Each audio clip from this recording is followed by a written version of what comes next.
Hey, everybody. Welcome to Ask Dr. Testosterone, starring Dr. George N. Touliatos, brought to you by his books. Bodybuilding, the good, the bad, and the ugly, gives you an excellent overview of all the PEDs used in our sport, doses, cycles, side effects, everything you need to know.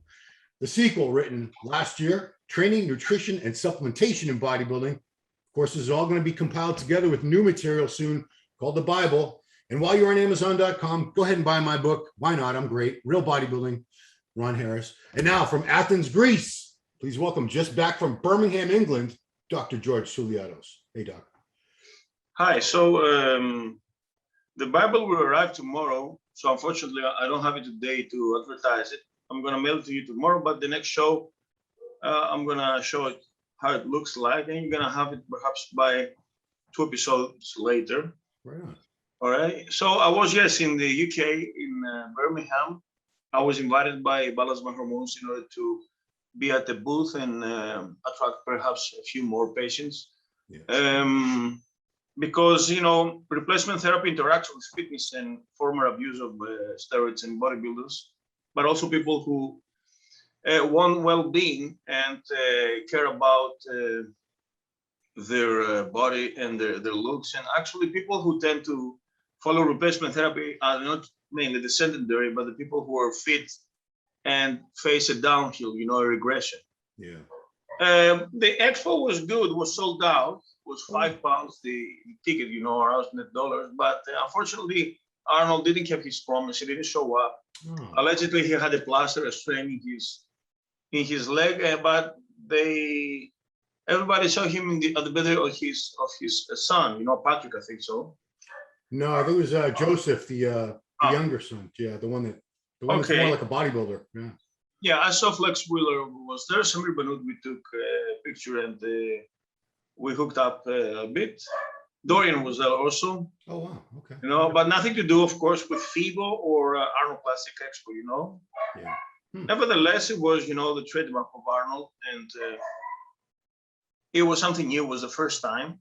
Yeah. It was, fancy. It was kind of glamorous.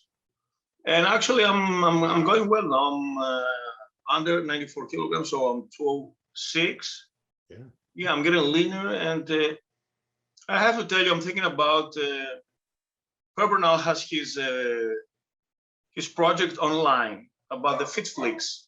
The point is, after Columbus, if I come to the States for the educational, and of course the Arnold show, he told me later that he can host me for a week in his place in LA and make a shooting at the Marina del Rey, Yeah, okay. So it's really challenging for me. I'm going to be ripped perhaps until March.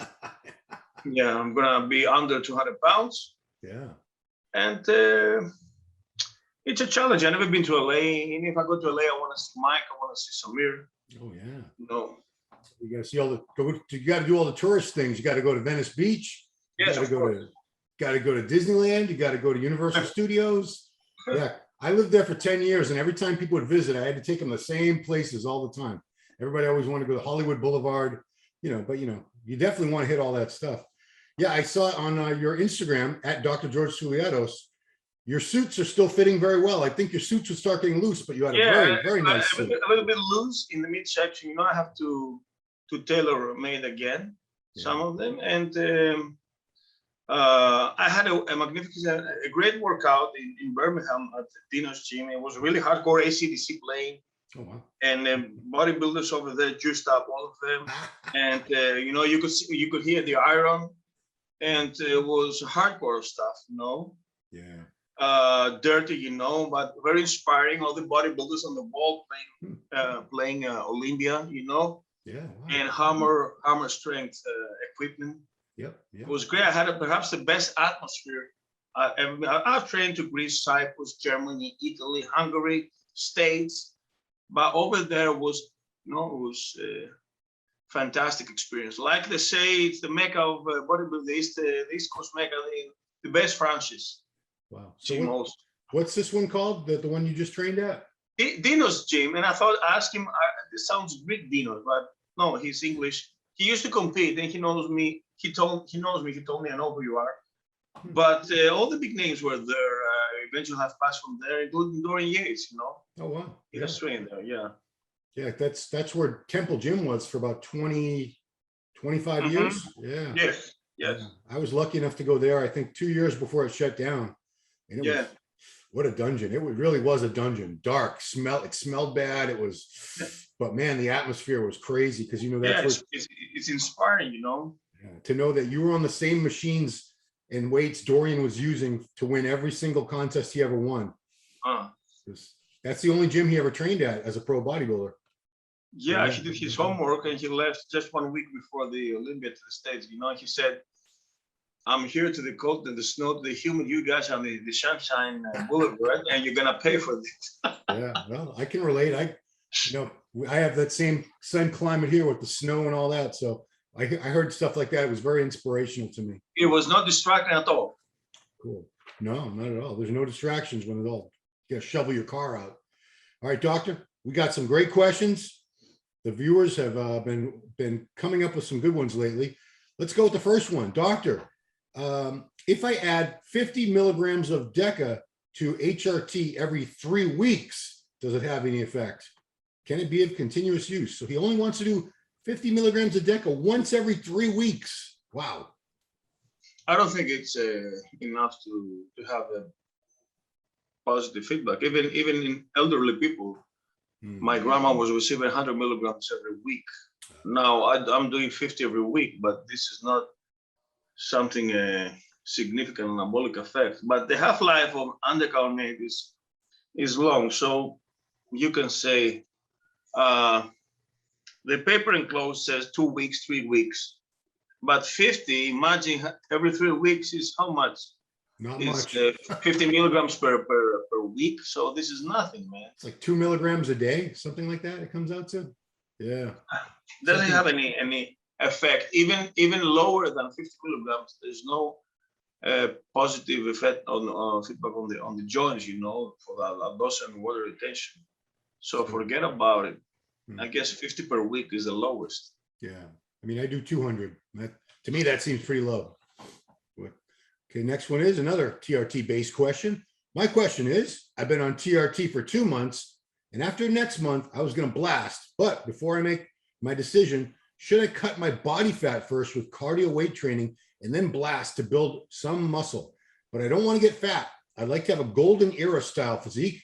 Thanks for any suggestions, and a cycle suggestion would be great. I'm 40 years old, 5'10", 215 pounds, but feel my body fat is at 23%.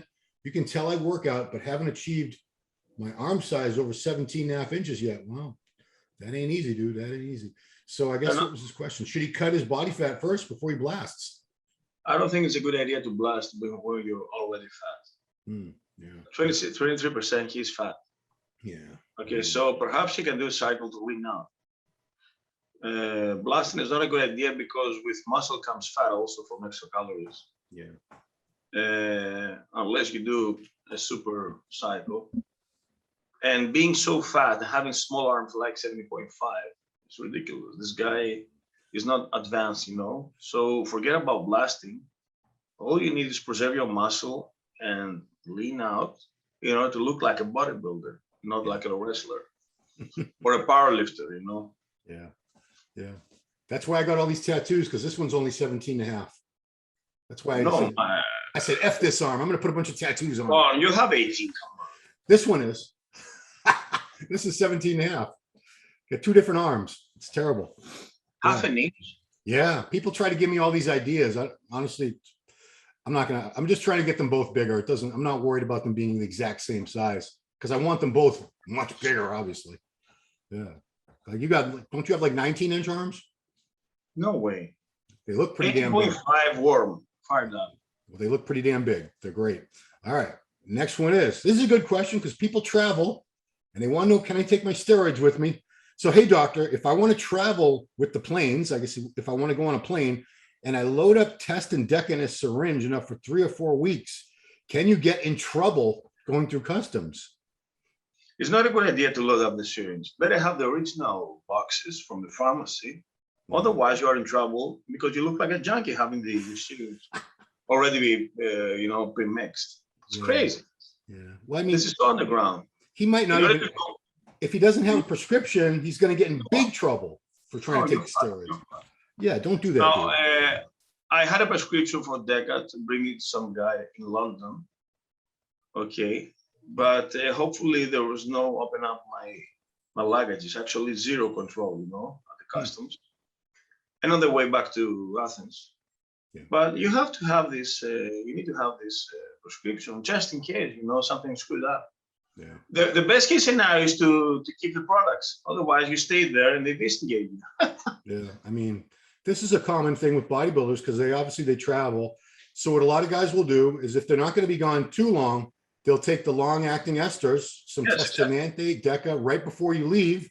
And then, you know, if you're gone a week, you still have steroids in your system for that week. And perhaps at the airport, you swallow a few pills also. Yeah. And, you know, people say, well, what about these bodybuilders that you travel and they stay in the U.S.? Usually they have somebody they know. Absolutely. Either they nail it before and somebody gets it, and then, yeah. Yeah, I mean, you got to do what you got to do, unfortunately. Okay, I know you've answered this many times before, but people want to know, what is the lowest effective dose of GH, growth hormone, to optimize fat loss and maintenance of lean mass? If it's pharma grade, perhaps 2 in the long term. 2, but okay. 4 I use seems better. Yeah, yeah. That's easy question, easy answer, guy. There you go. Okay, HCG. I'm planning to run HCG with my cycle and have bought HCG 5,000 units. The HCG comes in a vial, which contains the HCG powder, 5,000 units, and 1 ampule with sodium chloride, 2 ml. I'm planning to do 2 times 500 units a week. So that means I have to refrigerate HCG over a period.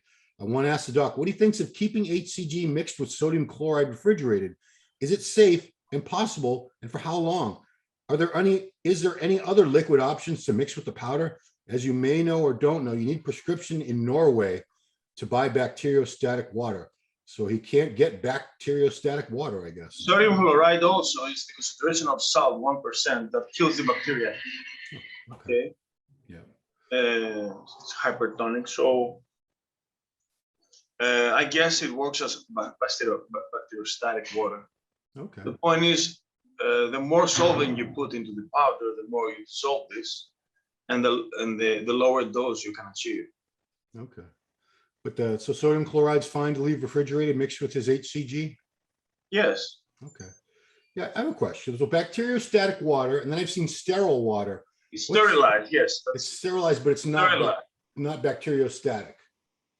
Bacteriostatic means the terminology, I guess, that is not sterilized, it's not contaminated, you know? Okay. It doesn't contain, but it's not the word that comes from the, what's the word? I don't know, but I've seen both. And bacteriostatic is always a lot more expensive, and usually you need a prescription for it. So sterile water must not be as saline, 0.9%. It's the sodium solution. Okay, gotcha. Maybe that's what it is. This is a great question. I'm going to make this the question of the week because I'm curious what you think. Gentleman says, I'm currently a month into my first cycle, but I've been on TRT for a couple of years. My cycle is farmer grade, 400 milligrams testcipionate, 300 milligrams deca, and 200 Masteron. He did say that the Masteron was not pharma, but the other 2 were, the test and deca. I've noticed 0 increase in size or strength yet. Could I be a non-responder? I'm experiencing a little extra bloat in my stomach area from water retention, but I've only gained a couple pounds total for the month. I guess it's not Masteron. Masteron is hard to get it. Yeah. It's expensive. So perhaps it's propionate. Yeah. Well, I don't believe it's Primo because Primo is super expensive. Right. So it was faked because it's underground. So this guy is injecting extra testosterone. Yeah, well, still, with all that, so this is his first cycle. He's been on. So take it off because you have only to trust pharma grade legitimate sources. I doubt if it's Masteron. Besides Masteron, testosterone and deca, it doesn't fit there. Yeah. Slight androstenogenic perhaps effect, but I would rather add Equipose, all right? Yeah. Or Primobolan, let's say, instead of Masteron. Come on, Masteron is pre-contested, right? Right. It's just cosmetic, you know. Now, the only way to justify Masteron off-season along with Proviron is to avoid aromatase inhibitors if you have a nasty aromatic profile, you know. Yeah. But what about, this is very curious. He's not gaining any weight. It's been how long? Testosterone actually is not super anabolic. It's anti-estrogenic, androgenic. Right. He doesn't gain any weight. From 4. So let's say the Masteron is test propionate. Let's just say it is. So if he's already on test sip, that means he's on 600 milligrams of testosterone and 300 milligrams of deca, almost a gram of gear a week, and he is not gaining any weight. Have you ever seen somebody that just did not respond? For how long? How long? Cyclists, you know what? I don't know. Let's say, oh, it says it's a month, 1 month, 1 month. Okay, in a month, you're not supposed to discover more than 4 or 5 pounds. 1 pound per week is acceptable, but no more than that's gonna be much fluid and fat. Okay. Yeah. You know, if I could, my only guess, sir, because I want to try to help this guy too, is maybe he's not eating. He might not be eating enough. Under eating, yes. It could be, because if you're on steroids and you're eating enough and you're training, you should be putting some weight on. You know, some people won't put on as much as others, but you should be putting some weight on. So good luck. Okay, it's our favorite Greek question provider, Gus Poulos. Hello, doctor. I was just wondering what your thoughts are on this. Every time I blasted with gear, especially with tren, my LDL would spike and my LDL would drop really low. I read a study how olive oil can help the cardiovascular system. So on my last cycle of test and tren, I added 1 tablespoon of olive oil once a day. And after 3 months, at the conclusion of my cycle, I had my blood work done. And to my surprise, my lipid values were all in normal range. Can olive oil really be something we can use to manage our cholesterol and overall cardiovascular health while on gear? Not just olive oil, but also fish oil. But olive oil is plenty in monosaturated fatty acids, oleic acid. It has polyphenols. It's a medicine, you know, olive oil. We use it a lot here in the southern European countries, Mediterranean. Yeah. Just a teaspoon is nothing. Actually, you should use a soup spoon with every meal. Oh, like a tablespoon. Yeah. Well, a soup spoon's even bigger than that. That'd be a huge spoon like that. Yeah. Tablespoon, yeah. I mean, not the tea, but the larger one. Okay, tablespoon. Okay. Yeah, tablespoon. And actually, you can use also krill oil, which is excellent. Polyunsaturated fatty acid coming from shrimps, you know, it has also astaxanthin. Yeah. All right. So yeah, good fats. Also walnuts, there are plenty in alpha-linoleic acids, you know, cashews, macadamia, Brazilian nuts, almonds. So the 3 basic oils are seeds, olive, and fish. Gotcha. Okay. Okay. So every gear user should probably have those in their diet. Peanut butter and sesame butter belong to the seeds. Okay, plant-based. Everybody loves peanut butter. Okay. All right. Doctor, how often should you do glutathione injections? As long as you can afford, you know, injecting into your body that hurts a lot. You can do it intravenously. Okay. All right. It's really effective. It's hard to get, but it's really painful, like windstroke. Okay. Yeah, that sounds terrible. Final question. I think you just answered it in another question. Are there any benefits to adding Masteron to my test and deca cycle? We said that before. Yeah. So we're just. I don't find any good reason besides, apart from that, you need to minimize estrogens. You don't want to use an hormonal inhibitor because your HDL and your LDL are in good shape. Yeah. So you're using indirect methods like proviron, Masteron, and let's say tamoxifen. Yeah. If you had to choose between adding Masteron or proviron, would you pick proviron? No, Masteron comes first of all intramuscular, Okay. and in more milligrams. Okay. Gotcha. Okay. Proviron is more convenient. Definitely more convenient. Yeah. Little tiny pills. Yeah. Just put them under your tongue. Let them dissolve. Yeah. You don't have to because it's not toxic. Oh, okay. Oh, you can just swallow proviron. Absolutely. Yes. Yes. Oh, okay. Good to know for future reference. But a great libido enhancer, you know. Samir asked me to bring him some testosterone. Man, so he's got to try to get that back to LA. Oh boy. Yeah, she's leaving tomorrow. Oh boy. Yeah. 12 hours flight straight from LA to London. He told me some stories from the Olympia, you know. The old days. It's good to hear always, you know, Oh yeah. like a fairy tale. He's got a million stories. Mm. Yeah, I'm sure he's probably not too happy about the way the physiques look today, I bet. Yeah, he's imitating Joe Williams. Hey, Dr. George, this is Joe Williams talking from his grave. Oh man. Yeah, everybody that knew Joe does like a Joe Weider impersonation. Arnold even did one last weekend in Columbus on stage during the seminar. It was pretty Did good. you hear Ronnie's speech? It was really moving. Yeah. Mama. Yeah, because his mom, I think it's been about 6 years since his mother passed away. And she was on stage on his first win, you know? Yeah. With Vicky Gates also. And that's his mother's where he got all his genetics from his mother. Really? Because I remember saying, you know, he didn't know his father. He only met his father once. When he was like 15 or 16, his dad came back to town for like one weekend, and he went to see his dad just to say, this is my father. I want to see what I said, so is he a big muscular dude? He goes, no, he was a skinny little guy. But his mother, you remember his mother used to sit there and hit the bicep shots on stage. Really? Yeah, she had, you know, she was an older lady and she never lifted weights, but she had a big peak bicep. You know, it wasn't ripped, but how many older women do you see that have a bicep? It's crazy. Yeah, and actually, Ronnie was not into bodybuilding, interesting about bodybuilding. No, it was just accidentally. So this is the natural talent. Oh yeah. He was a specimen. We're never going to see another Ronnie Coleman. Anyway, doctor, that's the show. I'm glad you had a good time in Birmingham, England. Glad you made it back to Athens safe and sound. Guys, please follow the doctor on Instagram at Dr. George Touliatos. Check out his website behind him there, gtoul.com.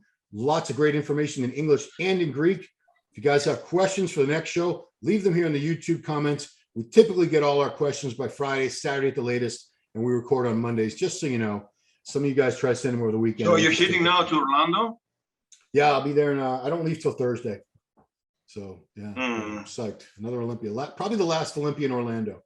Yeah, I think so. I think it's going back to Las Vegas next year, which is fine. That's fine. People love Las Vegas. I know a lot of people. So, what do you think?